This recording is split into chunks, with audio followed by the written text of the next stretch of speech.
برادران السلام ملت علیکم اسلامی، پیارے السلام دوستوں، علیکم کیسے ہیں آپ ورحمۃ سب؟ اللہ امید کرتا ہوں آپ سب خیریت سے ہوں گے۔ تو یہ بیان سننا بہت ہی ضروری ہے، اس الحمد بیان کو للہ ضرور سنیں وکفا اور اپنے وسلام دوستوں کو علی ضرور شیئر کریں۔ حبیبہ تو المصطفیٰ پہلے اس اما بیان کو بعد سنتے ہیں، چلیے ساتھ میں۔ فاعوذ باللہ من الشیطان الرجیم، بسم اللہ الرحمن الرحیم۔ ولن ترضى عنك اليهود ولا النصارى حتى تتبع ملتهم الى آخر هذه الآية، صدق الله مولانا العظیم۔ بارگاہ رسالت معاذ صلی اللہ علیہ وسلم میں درود پاک کا ہدیہ پیش کریں۔ اللہم صلی علی سیدنا و مولانا محمد معدن الجود والکرم وآلہ واصحابہ الکرام وابنہ الکریم وبارک وسلم صلاة دائمة سرمدا ابدا۔ قرآن عظیم میں اللہ تعالیٰ یوں ارشاد فرماتا ہے، یہود اور نصارہ تم سے ہرگز راضی نہیں ہوں گے، اور قرآن نے جو کہا ہے وہ حق ہے۔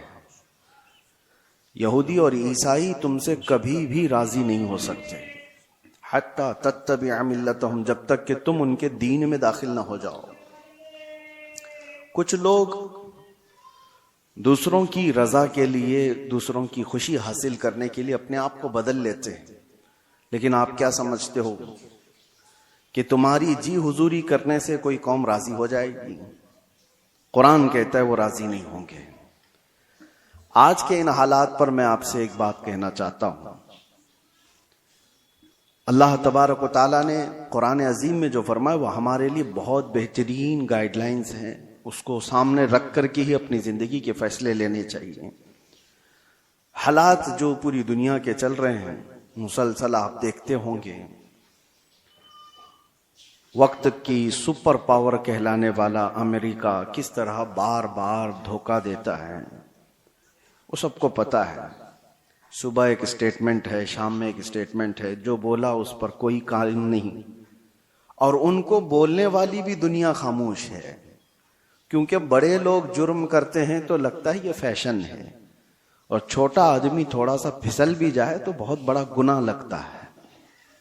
بڑی طاقتیں جو کچھ کرتی ہیں دنیا اس کو فیشن سمجھتی ہے، وہ اگر ننگے ناچیں تو فیشن ہے، اور اگر وہ بغیر کپڑے کے بھی آئیں تو فیشن ہے۔ وجہ یہ ہے کہ وہ بڑے لوگ ہیں، پیسے والے لوگ ہیں۔ ہمارے ایک ساتھی تھے، وہ کہتے تھے کہ بڑے گھر میں، پیر صاحب کے گھر میں کوئی پاگل بچہ بھی پیدا ہو تو اس کو مجذوب کہتے ہیں، رال ٹپک رہی ہو، کچھ بھی ہو، کیونکہ بڑے گھر کا ہے۔ اور چھوٹے گھر کا بچہ تھوڑا ادھر ادھر پھسل بھی جائے تو کہتے ہیں پاگل ہو گیا ہے۔ تو یہ دنیا کا مزاج بنا ہوا ہے، بڑی طاقتوں کے اثر پر لوگ خاموش رہتے ہیں۔ آج آپ کے سامنے میں یہی عرض کرنا چاہتا ہوں کہ دنیا کی طاقتیں عوام پر بہت اثر کرتی ہیں، بہت زیادہ اثر کرتی ہیں۔ آپ یہ سوچتے ہوں گے جب الیکشن آتے ہیں، فیصلے ہوتے ہیں، ارے اس سے ہمارا کیا لینا دینا، ہم راجنیتی میں نہیں ہیں، ہم پالیٹکس میں نہیں ہیں، ہم سیاست میں نہیں ہیں، آپ یہ سمجھ کر کے بیٹھتے ہوں گے۔ لیکن میرے عزیزو، ہماری زندگی پر سب سے زیادہ اثر کرنے والی کوئی چیز ہے تو وہ سیاست ہے، وہ پالیٹکس ہے۔ آپ چاہو یا نہ چاہو اس کھیل کا آپ حصہ بنی جاؤ گے۔ کل کو جو طاقت الیکٹڈ ہو کر بیٹھتی ہے، ارے میاں وہ ہمارے زندگیوں کے روز مرے کے فیصلے لیا کرتی ہے۔ آپ سمجھ کر کے چلو۔ بہت سارے لوگ کہتے ہیں مولانا کو کیا ضرورت ہے سیاست پہ بات کرنے کی؟ میاں ہم بھی تو دنیا کا یہ حصہ ہیں، اور ہم بھی تو جس جگہ جی رہے ہیں وہاں تو سیاست ہی ہے۔ کل کو فیصلہ قائم کر لیا جائے گا کہ آپ کو صبح اتنے بجے اٹھنا ہے، اتنے بجے سونا ہے، پارلیمنٹ میں فیصلہ ہو چکا ہے، تو ہماری زندگی پر اثر کرے گا کہ نہیں کرے گا؟ جو کچھ بھی ہے، آپ تاجر ہیں، چھوٹے سے بزنس کرنے والے ہیں، پارلیمنٹ میں بیٹھ کر کے کوئی بھی بل پاس ہو گیا کہ 1,00,000 روپے کی آمدنی تمہاری ہو رہی ہے تو تمہیں اتنا ٹیکس دینا ہوگا، اتنا فلاں دینا ہوگا، تمہارے بزنس پر اثر ہوگا کہ نہیں ہوگا؟ تم چھوٹے ہی آدمی ہو، لیکن سیاست کا اثر پورے قوم کے اوپر ہمیشہ ہوا کرتا ہے۔ آپ حصہ نہیں ہیں، آپ الیکشن لڑتے بھی نہیں ہیں، ووٹ دیتے بھی نہیں ہیں، دور رہتے ہیں، لیکن میں آپ کو بتاتا ہوں، آپ کا بچہ ہوگا، آپ اسکول بھیجیں گے کہ نہیں بھیجیں گے؟ اسکول کی ایجوکیشن پوری کون بناتا ہے؟ پارلیمنٹ بیٹھ کر کے بتاتی۔ ایک ایجوکیشن بورڈ ہوگا پارلیمنٹ کے ذریعے سے، اور اس ایجوکیشن بورڈ یعنی ایجوکیشن منسٹر بھی تو ہوتا ہے، اس کے انڈر میں پورے ملک کے اندر کیا سلیبس چلنا چاہیے، یہ سب ڈیسائیڈ ہوگا۔ تو جو وہ ڈیسائیڈ کریں گے وہی آپ کے بچے کو پڑھانا پڑے گا۔ تو سیاست کا اثر آیا کہ نہیں آیا؟ آپ ہزار دور بھاگتے ہوں لیکن آپ کو کبھی کسی سے کوئی بھی مسئلہ ہو گیا، کوئی تکرار ہو گئی، چلیں کچھ مسئلے ایسے پیش آئے، کیس ہو گیا، کہاں جائیں گے آپ؟ عدالت میں جائیں گے، آپ کو کورٹ میں جانا ہے۔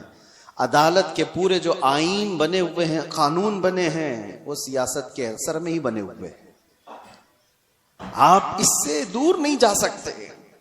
میں یہ ساری تمہید اس لیے عرض کر رہا ہوں کہ دنیا میں جو بھی طاقت پر بیٹھتا ہے اس کا اثر عوام پر ہوتا ہے۔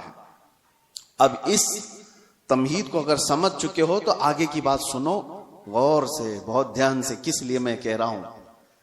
جب طاقت، بڑی طاقت حکومت پر بیٹھتی ہے تو عوام کی روزمرہ کی زندگی پر تو اثر ہوتا ہی ہے، لیکن ساتھ ہی ساتھ عقیدے پر بھی اثر ہو جاتا ہے، ایمان پر بھی اثر ہوتا ہے۔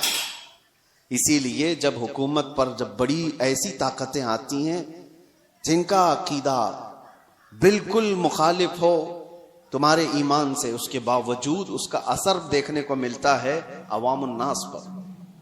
اب جو حالات ابھر کر کے آ رہے ہیں، دیکھنا میری بات کو آپ یاد رکھیں، میں پریڈکشن نہیں کرتا ہوں، کوئی بھوشمانی نہیں ہے، لیکن دستور ایسا چلا ہے، میں آپ سے کہہ رہا ہوں کل کو اگر ایران کا دبدبہ بڑھتا ہے تو پھر جو حالات پیش آنے والے ہیں، میں اس کی مخالفت میں یہ نہیں کہہ رہا ہوں وہ نہیں ہونا چاہیے، یہ نہیں ہونا چاہیے، ہزاروں لاکھوں وہ لوگ ہوں گے جو اپنے عقیدے پر پھر سے دیکھنے پر مجبور ہو جائیں گے۔ اہل سنت و جماعت کے لیے ایک بڑا مسئلہ بھی ہوگا۔ ایسی ہی اس سے 100 سال پہلے جب سعودی میں وہابی حکومت قائم ہوئی، پیسہ، طاقت، سب کچھ ان کے پاس تھا، علماء خریدے گئے، کتابیں چھپائی گئیں، جنت البقیع کو بلڈوزر سے پورا تہس نہس کر دیا گیا، شرک کے نام پر بہت ساری چیزوں کو ختم کیا گیا، تو طاقت تھی، حکومت آئی، اور ایک دو نہیں، ہزاروں لاکھوں کی تعداد میں ان کے عقیدے کی بولی بولنے والے لوگ پیدا ہو گئے۔ صرف عوام نہیں، علماء بھی، بڑے بڑے مفتیان کرام جو منصبدار ہیں، وہ سب دولت کے تحت میں آ گئے، طاقت کے تحت آ گئے۔ یہ دنیا کا معمول ہے، یہ چلتا رہے گا۔ کل کو آپ بھی دیکھنا، جب کوئی پاور میں آئے گا تو اس کی طرف بہت ساری قوم ہو جائے گی۔ وہ بہت ریئر لوگ ہیں جو اپنے ایمان پر قائم رہتے ہیں، وہ رسول اللہ کے دیوانے ہیں۔ میرے آقا صلی اللہ تعالی علیہ وسلم کے صحابہ میں اس وقت آپ کو بالکل اس بات کا اپوزٹ آپ کو دکھائی دے گا، اس کا اپوزٹ۔ حضور نے جب ایمان کی دعوت دی تو سب سے پہلے آپ کے پاس آنے والے صحابہ غریب تھے، بہت غریب تھے، اور ایسا نہیں کہ حضور پاک صلی اللہ تعالی علیہ وسلم کا مال دیکھ کر کے وہ آئے تھے کہ بڑی طاقت کے مالک ہیں، بڑے دولت کے مالک ہیں، ان کے پاس جائیں، نہیں، اس رسول کے پاس وہ آئے تھے جو پیٹ پر پتھر باندھا کرتا۔ وہ صحابہ اس رسول کے پاس آئے تھے جو فاقہ کشی کو زیادہ ترجیح دیتا۔ رسول کریم صلی اللہ تعالی علیہ وسلم کے ساتھ آ تو گئے غریب صحابہ، لیکن ان کے اپوزٹ میں کون تھے؟ ابو جہل بڑے پیسے والا، ابو لہب بڑے پیسے والا، صفوان بڑے پیسے والا، اتنے بڑے بڑے مالدار لوگ وہاں پر تھے جو یہ پورے صحابہ کی اکیلے کفالت کر سکتے تھے، سارے صحابہ کو وہ اکیلے پال سکتے تھے۔ اب یہاں پر میں آپ کو بتاتا ہوں، ایک طرف مال اور پیسہ اور طاقت و قوت ہے، اور ایک طرف یہ غریب صحابہ کی جماعت ہے جو پیٹی جا رہی ہے، ماری جا رہی ہے۔ صحابہ نے کیا کیا؟ اللہ اکبر. وہ مجھے بات یاد آتی ہے، خندق کے موقع پر 1 مہینے سے صحابہ خندق کھود رہے تھے، اور جب جنگ شروع ہوئی 12,000 کے قریب تعداد میں مشرکین آ گئے خندق کے اس پار. ان کو پتہ نہیں تھا یہ خندق والی جنگ ہے. مشرکین کو یہ صحابہ نے نیا طریقہ اختیار کیا تھا مدینے کی حفاظت کے لیے کہ وہ خندق عبور کر کے مدینے میں نہ آ جائیں. خیر مہینہ گزر گیا تھا، کھانے پینے کی چیزیں ختم ہو گئی تھی، فاقے پر فاقہ چل رہا تھا. اس وقت سامنے والی جو فوج تھی وہاں سے تو روز گوشت بھوننے کی خوشبوئیں آتی، گرم روٹیاں ادھر پک رہی تھیں. وہاں تو پیسہ تھا، مال تھا، کھانے کی افراد تھی. صحابہ ادھر بھوکے ہیں، پیاسے ہیں. لیکن تاریخ میں آپ کھول کر کے دیکھو، ایک صحابی نے بھی رسول اللہ کے یہ کہا ہو کہ چلو ادھر کھانے کی لذیذ چیزیں ہیں، جا کر کھا کر کے تو آئیں، اس طرف انہوں نے چہرہ تک نہیں کیا. حضور پاک صلی اللہ تعالی علیہ وسلم نے ان سے کہا، اے میرے صحابہ، مجھے پتا ہے وہ گوشت کی خوشبوئیں ہیں تمہاری بھوک کو اور بڑھا دیتی ہوں گی، تمہارا صبر ٹوٹتا ہوگا، صبر کرو. صحابہ نے کیا کہا، یا رسول اللہ صلی اللہ تعالی علیہ وسلم، ہم روٹی اور بوٹی کے لیے اس جنگ میں آئے ہوتے تو یہاں نہیں ہوتے، وہاں ہوتے. ہم آئے ہیں صرف چہرے رسول کے لیے. ہماری بھوک کا علاج ہے مصطفیٰ کا چہرہ، ہماری بیماریوں کا علاج ہے مصطفیٰ کا چہرہ. اس دین سے ان لوگوں نے ایک بال برابر بھی بغاوت نہیں کی. لیکن وہ عوام کی بات ہے کہ جب جب طاقت کسی ایسے گمراہ کے پاس بھی آ گئی تو اس کی گمراہی کی تعریف کرنے والی ایک جماعت پیدا ہو جائے گی. ہاں ایک جماعت پیدا ہو جائے گی. ارے دور تو چھوڑو، ہمارے اس ملک میں کچھ سالوں پہلے ایک کانفرنس ہوئی تھی دلی میں، آپ کو پتہ نہیں ہوگا. اس میں بڑے بڑے علماء اور بڑے بڑے صوفیوں کو جمع کیا گیا تھا. اور کانفرنس کرانے والے کون تھے؟ کانفرنس کرانے والے ملک کے پرائم منسٹر تھے.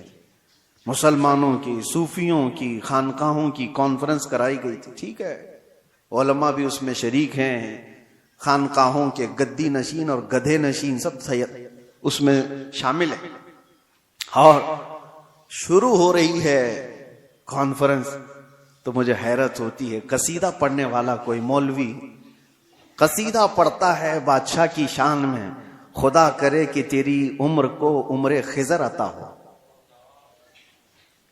یہ دعا دی جا رہی ہے.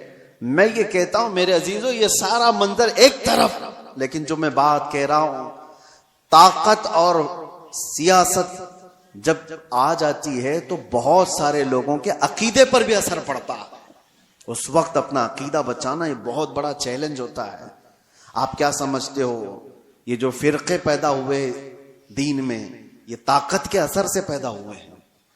جب سیاست پر، حکومت پر کوئی گمراہ بیٹھ جاتا ہے تو وہ اپنا عقیدہ سب پر تھوپنے کی کوشش کرتا ہے. معتزلہ کی جماعت آئی.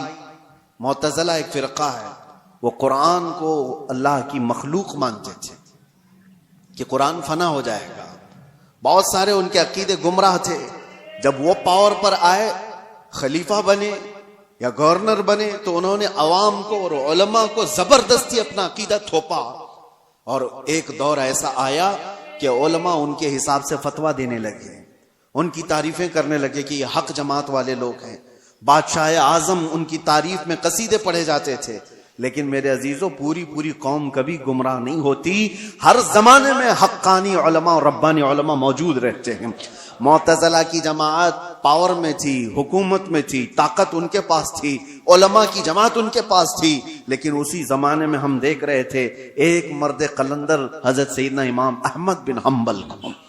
امام احمد بن حنبل کو بادشاہ نے 100 کوڑے مارے تھے پیٹھ پر، اور اس کے بعد دوسرا آیا اس نے مارا، پھر تیسرا آیا اس نے مارا. کوڑے کس طرح سے مارے جاتے تھے؟ ان کی ریڑھ کی ہڈی جھک گئی تھی. امام ہے جن کو 5 لاکھ حدیثیں حضور کی یاد تھیں. وہ عام آدمی نہیں تھے. امام احمد بن حنبل جن کو رسول اللہ کی 5 لاکھ حدیثیں یاد تھیں. صرف اس لیے کہ وہ طاقت اور حکومت کے تحت رہ کر کے ان کی بولی نہیں بولنا چاہتے تھے. امام احمد بن حنبل کو ایک بار کوڑے مارنے کے ٹائم پہ ان کے دونوں ہاتھ یوں زنجیر پر باندھے جاتے تھے اور لنگی پہنے ہوئے ہوتے تھے, تہبند, ننگی پیٹھ پر جلاد کوڑے مارتا تھا.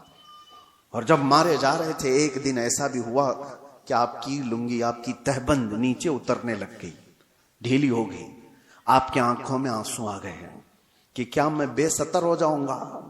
ایک عالم ربانی جو کوڑے کھا رہا ہے شریعت مصطفیٰ کی حفاظت کے لیے, تہبند نیچے گرنے لگی, آپ کو رونا آ گیا. کوڑوں کے زخم سے نہیں, درد سے نہیں, تہبند کے نیچے ہونے سے. اچانک دیکھا گیا 2 ہاتھ غیب سے آئے اور ان کی تہبند کو کس کے باندھ دی. اور جو آپ کی آنکھوں میں آنسو تھے اچانک آپ مسکرانے لگے. جلاد پوچھتا ہے کہ ہوا کیا, تم تو ابھی رو رہے تھے اور ابھی ہنسنے لگ گئے ہو. اس نے اپنے ہاتھ چھوڑ دیے.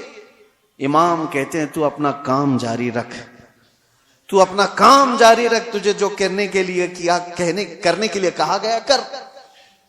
اس لیے کہ میں جس کے لیے کوڑے کھا رہا ہوں وہ ہاتھ میرے پاس آ چکے ہیں. میرے عزیزو, آج کے بعد آپ کے ساتھ بھی یہ چیز آنے والی ہے, پاور اور حکومت. اس لیے کہ پچھلے آپ 10 سال پیچھے جائیں گے تو ایک جماعت تھی جو بار بار تبلیغ کر کر کے تم سے کہتی تھی مکہ میں ایسا ہے, مدینے میں ایسے ہے, آپ کیوں یہاں الگ کرتے ہو. مکہ اور مدینے میں پاور, حکومت جس کے ہاتھ میں ہے وہ چاہتے ہیں کہ پورا کا پورا اپنا عقیدہ پوری دنیا پر تھوپے. ایسا نہیں ہوگا. پوری دنیا پر وہی رنگ غالب آئے گا جو میرے مصطفیٰ نے پیدا کیا. تمہارا رنگ نہیں غالب آئے گا. تمہاری طاقت جب تک رہے گی, تمہارا پیسہ جب تک رہے گا, بھکاری تمہارے مرید ہو سکتے ہیں, ایمان والے لوگ نہیں ہو سکتے. جن کا پورا ایمان ہی دولت ہے, جن کا پورا جینے کا مقصد ہی دولت ہے, ان کے عقیدے سے کیا سروکار. وہ کل کو کچھ اور ہوں گے, آج کو کچھ اور ہوں گے. یہ آپ کے لیے میں پہلے سے بتا رہا ہوں, آنے والے دور میں اگر کوئی اور بد عقیدگی پھیلتی ہے تو میرے عزیزو آج سے ہی اپنے گٹھریاں باندھ لو. تیری گٹھری تاکی ہے اور تو نے نیند نکالی ہے. اس لیے سنیو تمہارے لیے چیلنج ہے, تمہارے لیے چیلنج ہے. آپ کو پتا ہے ایک وقت ایسا بھی آیا تھا کہ کرامتا ایک فرقہ آیا جس نے حجر اسود بھی چرا لیا تھا خانہ کعبہ سے, اور وہ لے کے بحرین چلے گئے تھے حجر اسود کو. ان کی بھی حکومت آئی ہے مکہ اور مدینے میں. یزید کا دور آیا, اس کی بھی حکومت آئی ہے مکہ اور مدینے میں. مکہ اور مدینے میں حکومت کا آ جانا یہ حق ہونے کی دلیل نہیں ہوتی. اللہ کے نبی صلی اللہ علیہ وسلم نے یہ فرمایا, حدیث ہے, بسا اوقات اللہ تعالیٰ فاسق و فاجر سے بھی اپنے دین کا کام لیتا ہے. اس کے دین کا کام کسی فاسق و فاجر سے بھی ہوتا ہے. تو آپ کے لیے وہ معیار نہیں, معیار رسول اللہ کی محبت ہے, معیار حضور اکرم صلی اللہ علیہ وسلم کی شریعت ہے. اگر کبھی کوئی ایسے ڈھکوسلے لوگ آئے, جیسے یہاں بادشاہوں کے دور میں بھی ایسی چیزیں آئی ہیں, ہندوستان پر جب مسلمان بادشاہ آئے اور کئی بادشاہوں نے دین کو اول پرائیورٹی رکھا, اور کچھ تو بے دین تھے, کچھ ان کا لینا دینا ہی نہیں تھا, کچھ وہ تھے جو دین بدلنے پر تلے ہوئے تھے. جیسے اکبر کا نام آتا ہے, اکبر بادشاہ کے متعلق سنا ہوگا آپ نے, جلال الدین اکبر اس کو کہا جاتا تھا. اس کی حکومت لمبے سمے تک چلنے والی ہے, تقریباً 48 سال تک شاید حکومت کیا. اور جب آدمی کو نشہ چڑھ جاتا ہے حکومت کا, یہاں 5 سال میں ہی چڑھنے لگتا ہے, وہ تو 48 سال کا تھا. اور یہ تو الیکشن سے آنے والے ہیں, ان کے ہاں تو الیکشن بھی نہیں تھا, تو نشہ تو اور زیادہ ہوگا.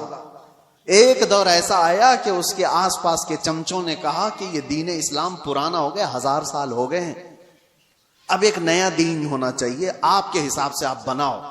کہا تم لوگ بناؤ, سارے لوگ مل کر کے. تو وہاں کے فضلہ خار جو تھے وہ سب تیار ہو گئے, پیسے لیں گے اور بنائیں گے. ایک نیا دین بنایا گیا. نیا دین کیا تھا؟ اذان کی جگہ سیپ بجائی جائے گی, اذانیں نہیں, سب کو ایک کرنا ہے. سارے لوگ ایک ہی جگہ پر عبادت کریں گے اور مسجد بھی ہوگی اور ممبر پر مندر بھی ہوگی, وہاں پر مورتی بھی رکھی جائے گی اور مسجد میں نماز بھی ہوگی. یہ دین الہی اس کا نام رکھا گیا. اور حد یہ ہے میرے عزیزوں, جو بات میں کہہ رہا ہوں, طاقت اور سیاست کا اثر عوام پر بہت ہوتا ہے. ہزاروں اور لاکھوں کی تعداد میں لوگ اس کے دین کو ماننے بھی لگ گئے. شروعات ہو گئی, کتنے مولوی بھی شروع ہو گئے کہ ہاں ایک ماڈرنزم ہے, نیا پن ہے, ہونا چاہیے, بادشاہ نے کہا ہے تو صحیح ہے. لیکن ہمیں یہ بات کہہ رہا ہوں نا, ہر زمانے میں گمراہ پورے نہیں ہوتے. حقانی علماء ہر زمانے میں اللہ تعالیٰ رکھتا ہے. ایک مرد قلندر احمد فاروقی سرہندی مجدد الف ثانی کھڑے ہوئے اور انہوں نے اس کی تردید کی, اور جگہ جگہ آپ نے اپنے بیانوں سے انکار کیا کہ دین الہی نہیں ہوگا, دین مصطفیٰ ہی ہوگا.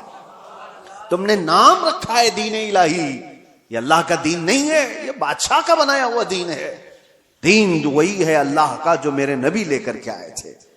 اور اس دین کی خاطر جیسی بادشاہ کے خلاف بولنا آسان ہے, آسان ہے. آپ ان کی پالیسیوں کے خلاف بولو, ابھی دیکھو اٹھا لیں گے آپ کو. ہاں, کہنے کو دنیا میں ڈیموکریسی ہے, آزادی ہے, بولنے کی آزادی, freedom of speech, freedom of expression, پتہ نہیں کیا کیا چیزیں ہیں, لیکن وہ صرف اور صرف ان کے کتوں کے لیے, ان کے پالے ہوئے کتوں کے لیے فریڈم ہے پورا.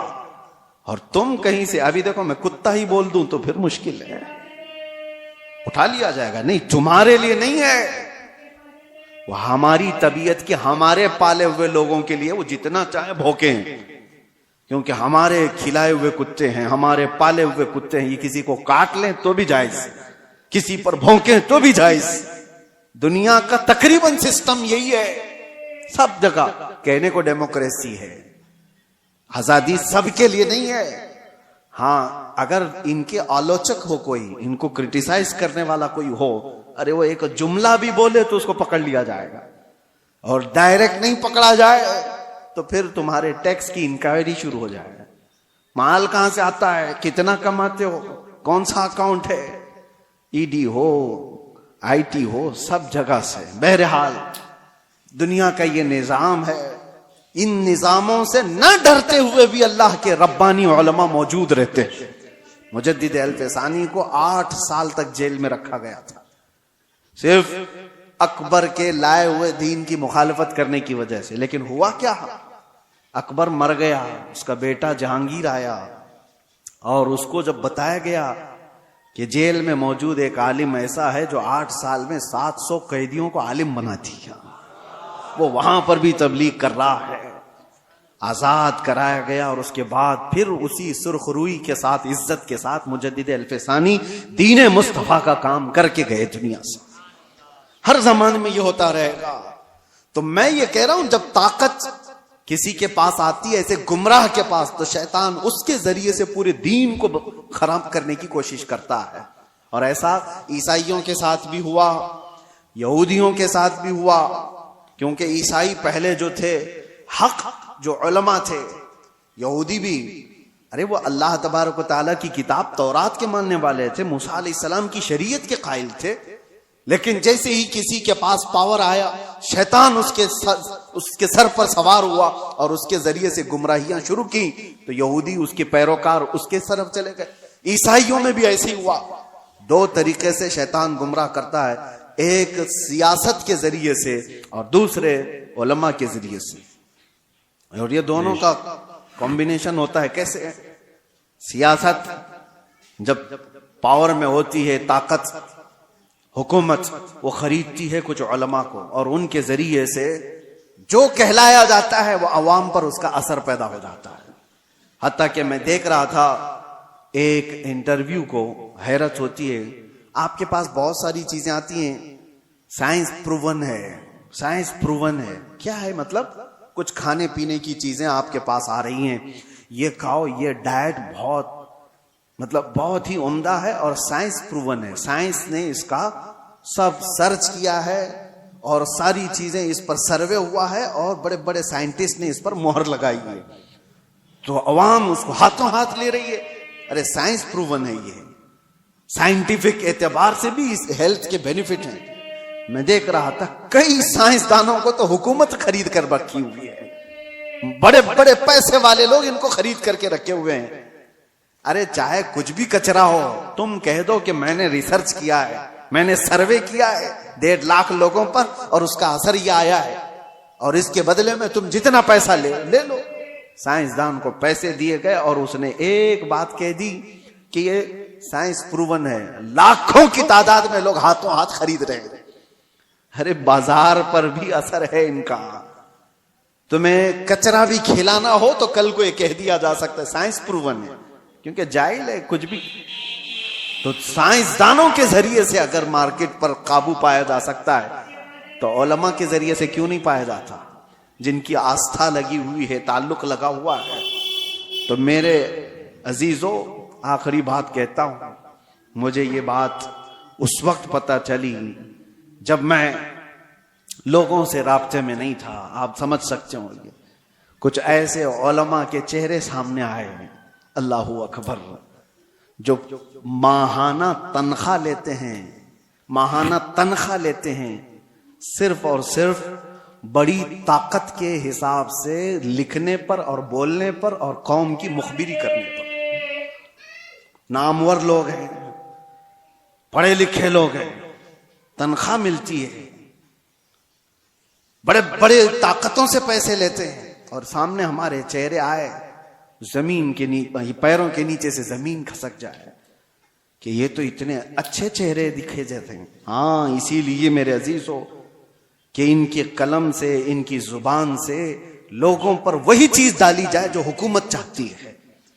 آپ کو پتا ہے اندرا گاندھی کے زمانے میں نس بندی کرنے کا فیصلہ کر لیا گیا تھا پاپولیشن کنٹرول کرنے کے لیے, کہ مردوں کو بھی جو ہے نا نس بندی کرا دی جائے, یعنی ان کو بچے پیدا ہونے کی صلاحیت ختم کر دی جائے. لیکن اس میں مین مسئلہ آتا تھا تو مسلمانوں کا. مسلمانوں کے یہاں حرام ہے, نہیں مانیں گے تو کیا کیا جائے. مسلمان مانیں گے تو کسی حکومت کی تھوڑی نہ مانیں گے. یہاں جتنے بھی ڈاکٹر ان کو بتا دیں یہ فائدے ہیں وہ فائدے, تو بھی نہیں مانیں گے.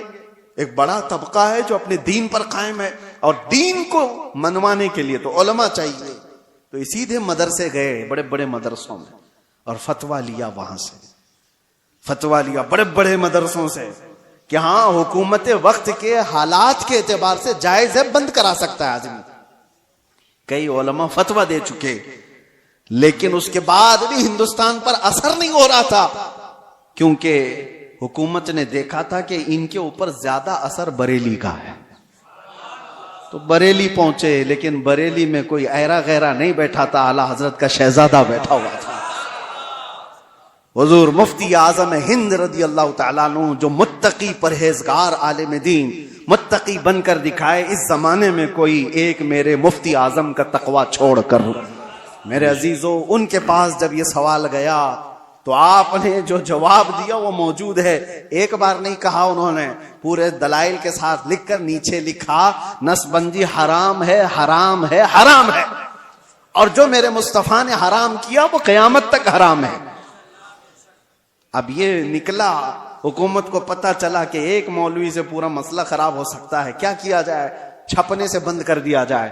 لیکن جو چیز اللہ پہنچانا چاہتا ہے وہ کسی کے بند کرنے سے کبھی نہیں رکتا, کبھی نہیں رکتا.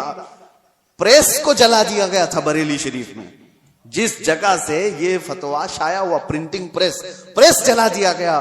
پریس کے مالکان کو قبضے میں لیا گیا, گرفتار کیا گیا, اور جو دیواروں پہ جا کر فتویٰ چپکا رہے پولیس پکڑ پکڑ کر لے جا رہی ہے.